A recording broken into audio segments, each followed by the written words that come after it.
പാഠം 575 ബലരാമ പുരാണം.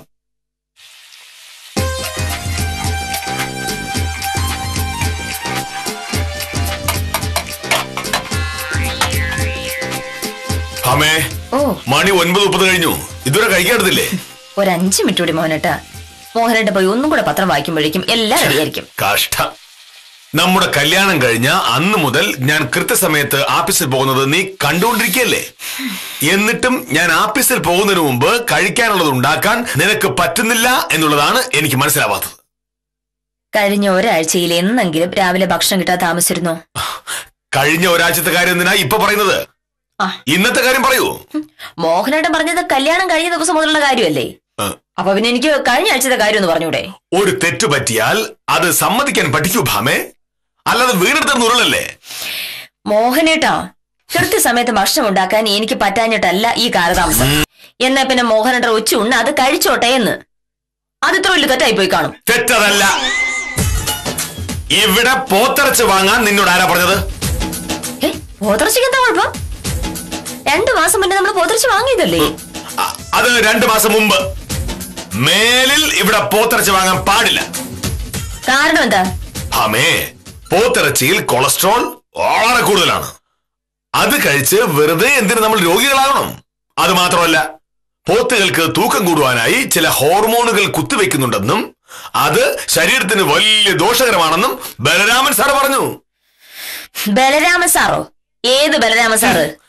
Deputy കളക്ടറായി retire ചെയ്ത Balaraman sir. അദ്ദേഹം വളരെ വലിയ പണ്ഡിതനാണ്. ലോകത്തിലുള്ള സകല കാര്യങ്ങളെ കുറിച്ചും അദ്ദേഹത്തിന് അറിയാം. ഇന്നലെ വൈകിട്ട് ഞാൻ അദ്ദേഹത്തിന്റെ സ്ഥലം അളന്ന് ഒരു സ്കെച്ച് വരയ്ക്കാൻ ചെന്നപ്പോ 1 മണിക്കൂർ സംസാരിച്ചു. എന്തൊക്കെ ജീവിതാനുഭവങ്ങൾ ആണെന്നറിയാമോ? ഭക്ഷണം കഴിക്കുന്ന കാര്യത്തിലും അദ്ദേഹത്തെ കണ്ടു പഠിക്കണം. എനിക്കെന്തായാലും ഭക്ഷണം കഴിക്കുന്ന കാര്യത്തിൽ വേറൊരാളെ കണ്ടുപഠിക്കാൻ മനസ്സില്ല. ഇവിടെ ഇതുവരെ ഉണ്ടാക്കിയതൊക്കെ ഇനിയും ഉണ്ടാക്കും. ഇന്നൊരു ബലരാമ സാറ്, നാളെ വേറൊരാള് വേറെന്തെങ്കിലുമൊക്കെ പറഞ്ഞിരിക്കില്ലേ? നിനക്കൊക്കെ 63 വയസ്സാകുമ്പോ ഒരു വടിയും കുത്തി ഇങ്ങനെ നടക്കുന്ന കാണാം. അപ്പൊ മോഹനേട്ടൻ എന്താ പറഞ്ഞു വരുന്നത്?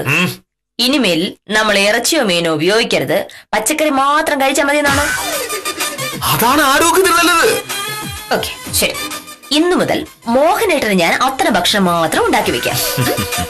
പിന്നെ എന്റെ കാര്യം, ഞാൻ എന്തെങ്കിലും വായിക്ക് രുചിയായി കഴിച്ച് ശീലിച്ച ഒരാളാ. ഇനിയും എന്നെ കൊണ്ട് അങ്ങനെയൊക്കെ പറ്റൂ. ബലരാമ സാറിനെ പോലെ പുസ്തകം നോക്കി ഭക്ഷണം കഴിച്ച് ജീവിക്കാൻ എന്നെ കൊണ്ട് വയ്യ.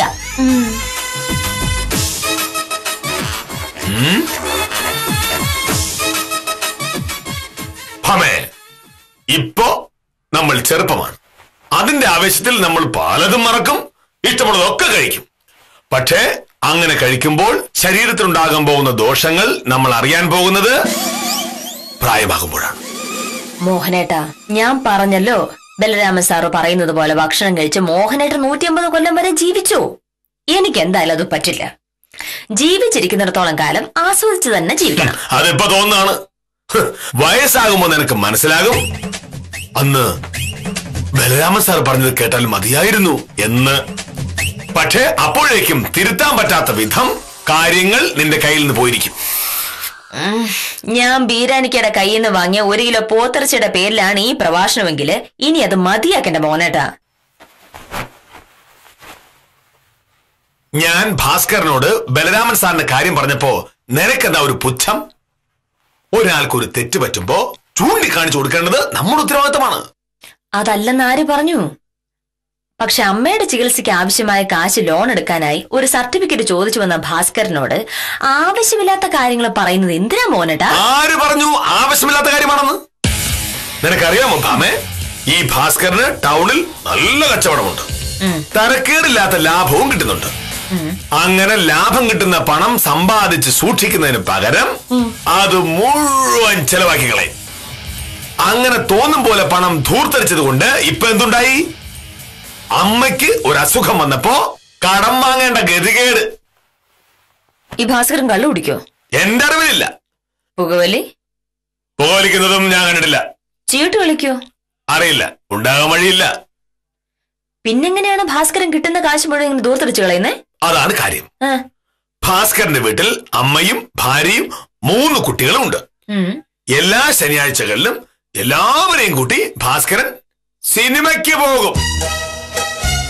5-6 പേർക്ക് ഒരു സിനിമ കാണാൻ കാശ് എത്ര ചിലവാകും? വലിയ ഉപകാരം സാർ.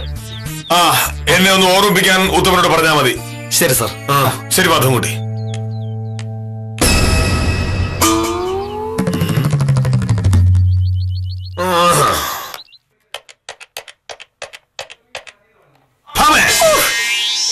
മാധവൻകുട്ടിക്ക് ഞാനൊരു നല്ല ഉപദേശം കൊടുത്തുകൊണ്ടിരുന്നപ്പോ നീ എന്തിനാ വന്ന് അതിലും ഇടപെട്ടത്? ഞാൻ ഇടപെട്ടതുകൊണ്ട് അത് അവിടെ തീർന്നു. ഇല്ലെങ്കിൽ മോഹനയുടെ ഉപദേശം കേട്ട് സാഹി കേട്ട് മാധവൻകുട്ടിയെ മോഹനയുടെ അച്ഛനെ വിളിച്ചത്. എന്തിന്? മാധവൻകുട്ടിക്ക് ആകെ ഉള്ളത് 80 സെന്റ് ഭൂമി. അതിൽ കൃഷി ചെയ്യാൻ മാധവൻകുട്ടിയുടെ അച്ഛന് മടിയെന്നല്ലോ മോഹനേട്ട പറഞ്ഞത്. വയസ്സായി, ഇനിയുള്ള കാലമെങ്കിലും അച്ഛൻ സ്വസ്ഥമായി ഒന്ന് വിശ്രമിക്കട്ടെ എന്ന് മാധവൻകുട്ടി കരുതിയിട്ടുണ്ടാവും. അച്ഛനോട് സ്നേഹമുള്ള മകൻ എന്ന നിലയിൽ മാധവൻകുട്ടിയെ ബഹുമാനിക്കല്ലേ വേണ്ടത്? ഇങ്ങനെയല്ല മകൻ അച്ഛനോട് സ്നേഹം കാണിക്കുന്നത്. മാധവൻകുട്ടി പറഞ്ഞതുപോലെ ആ ഭൂമി വിറ്റു എന്ന് കരുതുക. അതോടെ മാധവൻകുട്ടിയുടെ അച്ഛന് ഒരു ജോലിയുമില്ലാതാകുന്നു. വെറുതെ വീട്ടിലിരിക്കുന്നതോടെ അദ്ദേഹത്തിന്റെ മനസ്സ് ഒരടിച്ചു പോകും. ഇതുവരെ ഉണ്ടാകാത്ത അസുഖങ്ങൾ ഉണ്ടാകും. അങ്ങനെ ഒരു നിത്യരോഗിയായ അച്ഛനെ മാറ്റാനാണ് മാധവൻകുട്ടി ഇപ്പൊ ശ്രമിച്ചുകൊണ്ടിരിക്കുന്നത്. വക്കീലെ കയ്യിലാണെങ്കിൽ പൂത്ത കാശ്, പക്ഷെ ഒരൊറ്റ പൈസ ചിലവാക്കൂല. മക്കളാണെങ്കിൽ അമേരിക്ക കിടന്ന് സമ്പാദിക്കുന്നുണ്ട്. ഇവിടെ ഉള്ളത് കൊണ്ട് സ്വസ്ഥമായിട്ട് ഇനിയുള്ള കാലം ജീവിക്കേണ്ട മനുഷ്യനാണ്. പക്ഷെ പറഞ്ഞാൽ മനസ്സിലാവണ്ട ഇയാൾക്ക്. ചാവുമ്പോ ഈ സ്വത്തെല്ലാം കൂടെ കെട്ടിപ്പിടിച്ചോണ്ട് പരലോകത്തോട്ട് കൊണ്ടുപോകുന്നാണ് ഇയാൾ വിചാരിച്ചു വെച്ചിരിക്കുന്നത്. ഡോക്ടർമാർ പറയുന്നത് കേട്ടിട്ട് ഇത്തവണ രക്ഷപ്പെടുന്ന കാര്യം സംശയമാണ്. ചിലവാക്കാതെ ബാങ്കിൽ സൂക്ഷിച്ചു വെച്ചിരിക്കുന്ന കാശ് കൊണ്ട് പ്രാണൻ നിലനിർത്താൻ പറ്റൂലല്ലോ. പറ്റുമോ? ഒരു കാര്യം ഉറപ്പാണ്, ഇത്തവണ അങ്ങേര് ചാവാതെ രക്ഷപ്പെട്ട അങ്ങേരെ കണ്ട പാടെ അയാളെ ചെവിക്കല്ല് കണക്കാക്കി ഞാൻ 2 കൊടുക്കും. മനുഷ്യനെ ഒരുമാതിരി മെനക്കെടുത്തിക്കാൻ വേണ്ടി നടക്കുന്നത്. അപ്പൊ സാറേ ഞാൻ വരട്ടെ. ഗംഗാര സാറിന്റെ വീട്ടിൽ ഉച്ചയ്ക്ക് ശേഷം പൊയ്ക്കോളാം.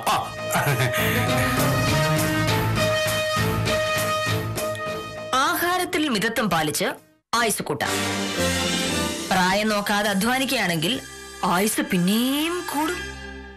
അങ്ങനെ കൂടി ഒരു 100 വയസ്സ് വരെ കഴിയുമ്പോൾ ബാങ്കിൽ കിടക്കുന്ന കാശെടുത്ത് വല്ലപ്പോഴും ഒക്കെ ഒരു ചായ കുടിക്കാം.